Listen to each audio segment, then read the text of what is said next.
29 जून 2024 जब अर्थ की सरफेस से करीब 2,90,000 किलोमीटर ऊपर से एक एस्टेरॉयड गुजरा था। ये इस एस्टेरॉयड की क्लोजेस्ट अप्रोच थी। काफ़ी दूर से गुजरने के कारण इसने हमारी अर्थ को नुकसान नहीं पहुंचाया।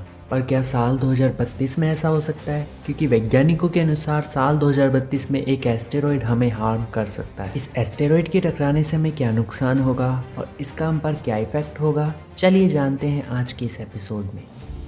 मिली है एस्टेरॉयड 2024 YR4 से। इस एस्टेरॉयड को 27 दिसंबर 2024 को एटलस टेलीस्कोप से खोजा गया था। ये एक अपोलो टाइप नियर अर्थ ऑब्जेक्ट है। इसका मतलब कि इसका ऑर्बिट अर्थ के पाथ को क्रॉस करता है। इस एस्टेरॉयड का साइज 60 मीटर का है और ये 22 दिसंबर 2032 को हमारी अर्थ से टकरा सकता है। इसकी लास्ट क्लोजेस्ट अप्रोच 25 दिसंबर 2024 की थी, जहां ये हमारी अर्थ से 8,28,000 किलोमीटर ऊपर से गुजरा था। इसकी नेक्स्ट क्लोजेस्ट अप्रोच 17 दिसंबर 2028 को होगी। इसके बाद 22 दिसंबर 2032 को ये हमारी अर्थ से टकरा सकता है। वैज्ञानिकों के अनुसार 18 फरवरी 2025 को इसके अर्थ से टकराने के चांसेस 3.1% थे, लेकिन जून 2025 को इसके अर्थ से टकराने के चांसेस को घटाकर 0.004% कर दिया और अब इसके हमारे मून से टकराने की पॉसिबिलिटी बढ़ गई है और इसकी संभावना करीब 4% तक हो गई है। इसलिए इसके इम्पैक्ट के 2 सिनेरियो बनते हैं।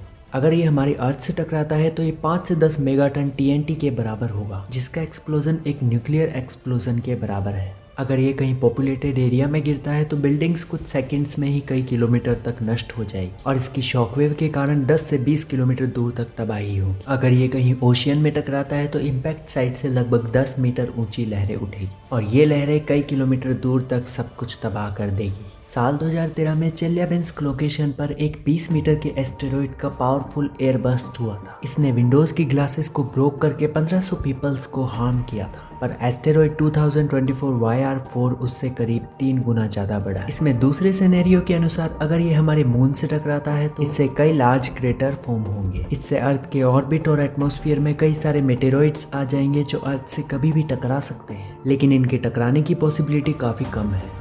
और अर्थ की इम्पैक्ट की तरह लूनर इम्पैक्ट ह्यूमंस को डायरेक्ट हार्म नहीं करेगा और मून के एटमॉस्फेयर ना होने की वजह से कोई भी शॉकवेव का नुकसान नहीं होगा। अगर फ्यूचर में इसके अर्थ से टकराने के चांसेस बढ़ते हैं तो इसके इम्पैक्ट के चांसेस को कम करने के लिए एक स्पेसक्राफ्ट लॉन्च किया जा सकता है और इसके ग्रेविटेशनल पुल से एस्टेरॉयड के पाथ को चेंज किया जा सकता है। पर अभी लूनर इम्पैक्ट को कम करने के बारे में नहीं सोचा जा रहा, क्योंकि ये ह्यूमंस को डायरेक्ट नुकसान नहीं पहुंचाएगा। वेल, आपको क्या लगता है कि ये एस्टेरॉयड हमारे अर्थ या मून से टकराएगा भी या नहीं? हमें कमेंट में अपनी राय जरूर दें। सो आज की इस एपिसोड में बस इतना ही। मिलते हैं किसी नए एपिसोड में, तब तक आप हमारी ये वीडियोस देख सकते हैं।